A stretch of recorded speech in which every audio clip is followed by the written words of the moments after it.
Two vehicles hit head-on this morning in Montgomery County. We'll update you on the people inside of them coming up. Traffic really starting to pick up downtown here at Rupp Arena as the boys' Sweet 16 basketball tournament kicks off. We'll take you there live. Nice clean sweep out there right now. We're not seeing anything on radar. However, as we go throughout the next 24 hours, that's when this rain picks up back toward the west and slides right into the region. We'll go over timing and amounts coming up. Tracking, alerting, protecting. This is WKYT News at Noon. And good afternoon from WKYT News. I'm Barbara Bailey. I'm Bill Bryant. Here's what's happening at noon. We are learning more about a deadly crash that has killed one person and injured two others today. The crash happened about 7:30 this morning, about 3 miles outside of Mount Sterling near Autumn Ridge Drive. Police say a car and a van hit head-on, killing a man in the car. Now, that stretch of US 60 is still closed while police are investigating. WKYT's Victor Puente is in Montgomery County now with the very latest. It's our top story at noon. Victor? The impact of that crash spread pieces of both vehicles around this area. Now a man is dead and the woman who was with him is in the hospital. The Montgomery County Sheriff says the crash happened around 7:30. Both vehicles were on US 60 heading in opposite directions when they hit head-on. The man driving the white car was pronounced dead at the scene by the Montgomery County coroner. The woman with him was flown to UK hospital by helicopter. The sheriff tells me the person in the van is expected to be okay. Accident reconstruction has taken several hours. The sheriff says they're trying to figure out who caused it. The curve where the vehicles collided is well known to law enforcement. We've worked several accidents here in this vicinity, and especially right here at this point right where we're standing, we worked a fatal several years ago. This is a dangerous road. The sheriff tells me one thing that's complicated this investigation is a lack of skid marks from either vehicle, so it's hard to tell where someone may have veered, but he says he's confident they'll determine how this happened. In Montgomery County, Victor Puente, WKYT. Victor, thank you. The victim's name has not yet been released. Crews are investigating a fire at a Lexington business. That fire broke out around 7:30 this morning at Farmers Feed Mill on West Loudon Avenue. Smoke was pouring out of the top of a couple of silos when firefighters arrived on the scene. Firefighters say they are still trying to figure out a cause and how far the flames spread. We'll have much more coming up in a report on WKYT News at 12:30. Firefighters in Louisville have recovered a woman's body after she fell into a sinkhole. The woman, who was in her 70s, was missing for several hours overnight before she was spotted in the hole in the city's Pleasure Ridge Park area. It took rescue crews several hours to reach the woman, who was unresponsive when they finally did get to her. The woman's body was then eventually removed from the sinkhole very early this morning. Her name has not yet been released to authorities. We are feeling much cooler temperatures in the bluegrass today. It's beautiful out there. It's only going to get a little chillier as we head toward the first day of spring on Friday, and rain chances also ramp up tomorrow. Could even mix in with a little snow. WKYT meteorologist Micah Harris is live in our First Alert Weather Center. Micah? Yeah, we're looking outside and seeing that mixture of sun and clouds. We're even getting some hole punch clouds. And if you don't know what those are, I'll have some pictures coming up that's thrown on my Facebook page and also Twitter page here in just about 10 minutes. But let's look outside and get a quick glance at the weather. We're at 38 degrees right now in Lexington. Some of us are in the 40s, 41 Jackson, 44 there in London, 30s elsewhere. And then you go throughout the rest of the day, we'll be right there in the mid to upper 40s for most. Now, it's a cool afternoon. Clouds continue to be on the increase for one reason, and that's that rain back toward the west. It doesn't really come tonight. It actually comes overnight and into tomorrow morning. I'd say around rush hours when it slowly but surely eases its way into our viewing area. And look at that temperature tomorrow morning, 34.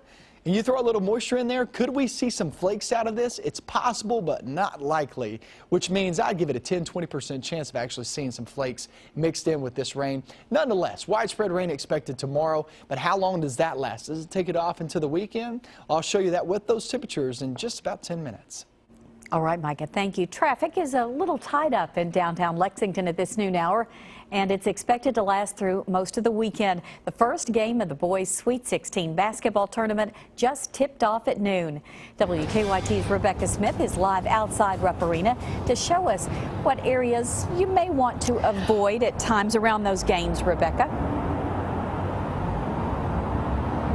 Good afternoon to you. Right now there is a lot of action here outside of Rupp Arena and quite a bit of traffic to boot here along Vine, Broadway, Main Street, anywhere really downtown. A lot of people who are here say that's just the way it goes, and they figured it out after coming here year after year. Now the boys Sweet 16 tournament always draws a big crowd from all over Kentucky.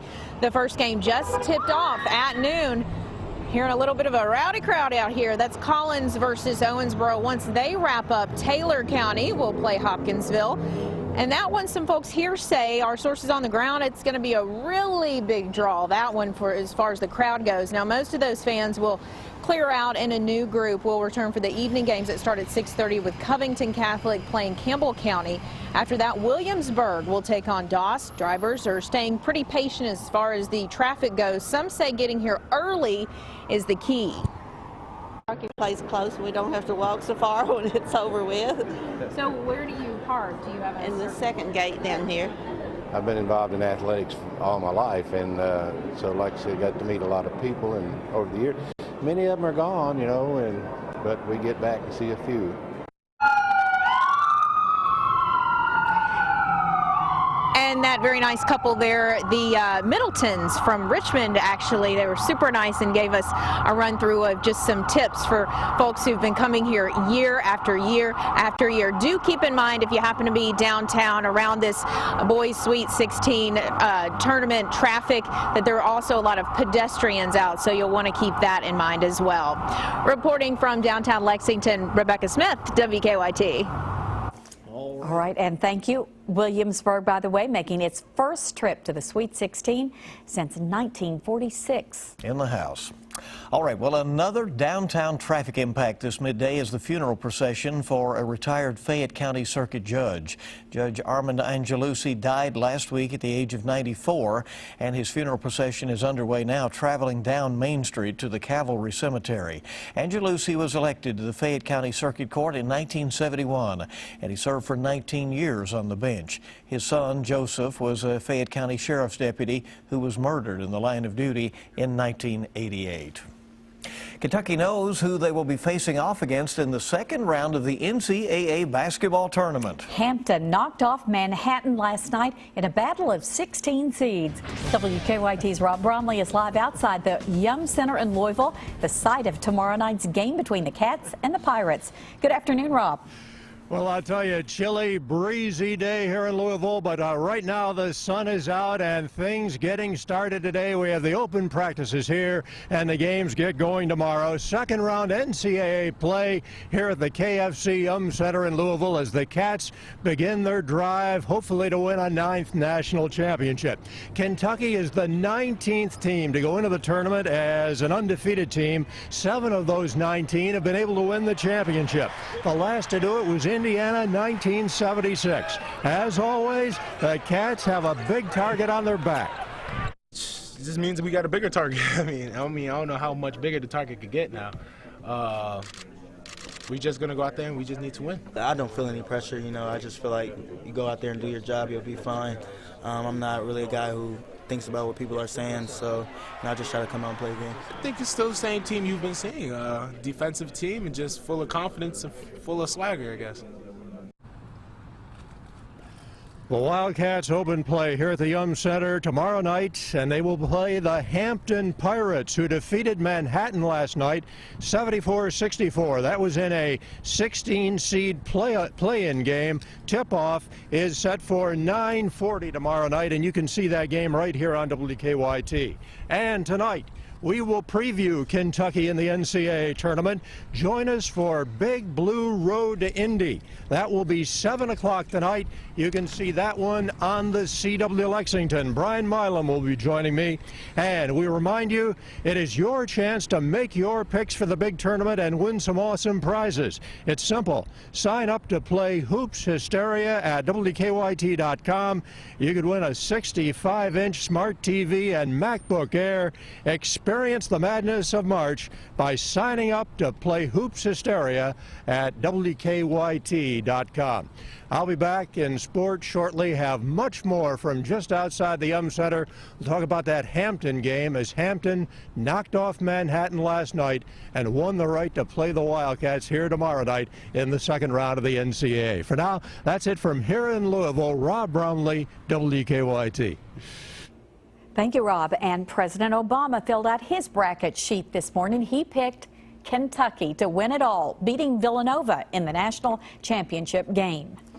All right, it's good to have you with us on WKYT News. A cyanide-laced letter is intercepted on its way to the White House. We'll have the latest on the investigation next on Kentucky's #1 Midday News. Also ahead on WKYT, Madonna probably won't be welcomed back to her hometown of Rochester Hills, Michigan anytime soon. We'll tell you what she had to say about the place. Coming up on WKYT News at noon.